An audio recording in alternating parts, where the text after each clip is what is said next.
Постојат најмалку две можни патеки на движење.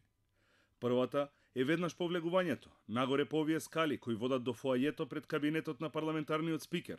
Но доколку се користела таа рута, се поставуваат прашањата што ги отвори пратеникот Горан Мисовски од НСДП. И двата кабинети се физички издвоени со сигурносна врата преку која што по најкраток пат се доаѓа до прес-центарот, а која што се контролира исклучиво од собраниското обезбедување од кабинетот на председателот на собранието.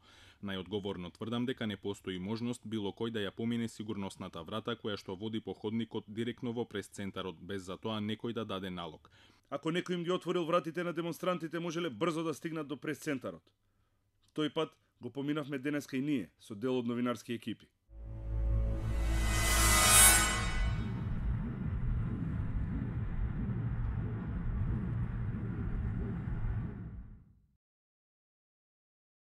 Второто можно сценарио е веднаш по влегувањето во главниот хол, демонстрантите да се упатиле лево, преку фоајето крај дебатната сала, а оттаму преку овие кружни скали.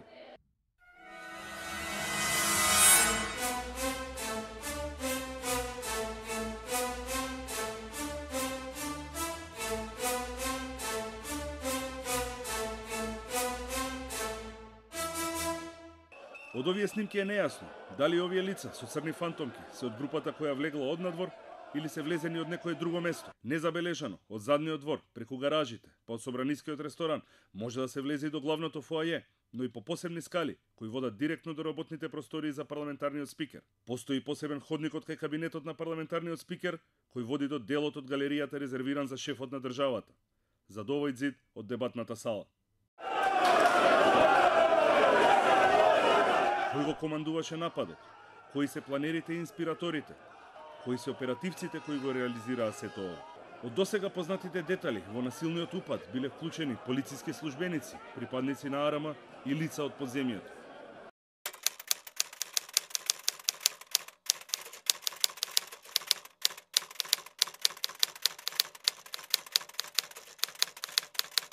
Како се почнува? Од време на време низ празниот хол од собраниското фоаје претрчуваат службени лица, за кои изворите на топ тема на ваша страна тврдат дека се вработени во УПК. По околу 1,5 минута се појавува Крсто Муковски. Нешто разговара со полициски службеник во цивил и се повлекува веројатно кон пленарната сала.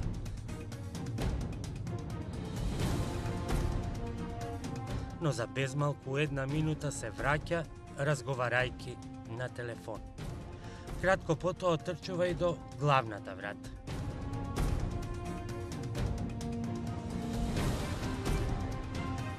И тука следува отворањето на собраниската врата.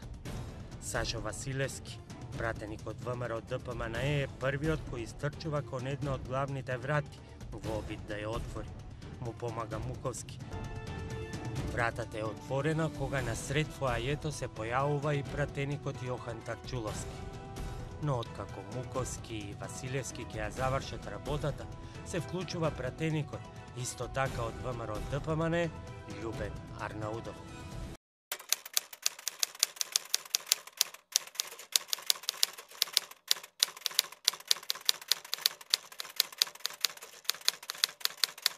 На сведоците, на новинарите, пратениците, вработените во собранието и ангажираните полицајци, при давањето искази им се покажува фотографијата на која 12 луѓе од патриотските здруженија позираат спроти собранието пред споменикот со вечниот оган.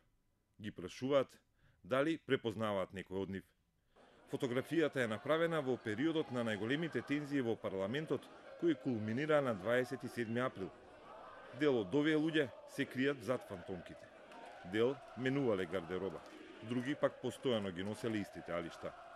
Некој од нив пред упадот во собранието си ги смениле маиците. Осомничениот е во бегство. На сликите внатре во пресалата каде беа удирани пратениците беше најзабележлив поради црната маица со усташки символ на ХОС. Централната фигура на фотографијата и во собранието носи црна јакна, црни панталони и светла карирана кошула. За време на инцидентите, шета низ собраниските простории постојано разговара по мобилен или со пратеници на ВМРО ДПМН, или со маскирани луѓе кои упаднаа во парламентот. И против него е поднесена кривична пријава. Иако во различна гардероба постојат очигледни докази кои може да предизвикаат индици дека некој немаскиран од фотографијата е маскиран во собраниските инциденти, поискусен истражител или обвинител би требало да го забележи тоа многу бргу. Така, например, третиот од десно на фотографијата има бела мајца. И овој маскиран има бела мајца, но во различен дизајн. Но други детали, најмалку 3, посочуваат можно совпаѓање на идентитетот. Турбичката која носи преку рамо е иста боја и иста марка. Добро, марката е позната и често продавана. Но на левата рака и немаскираниот и фантомката имаат часовник.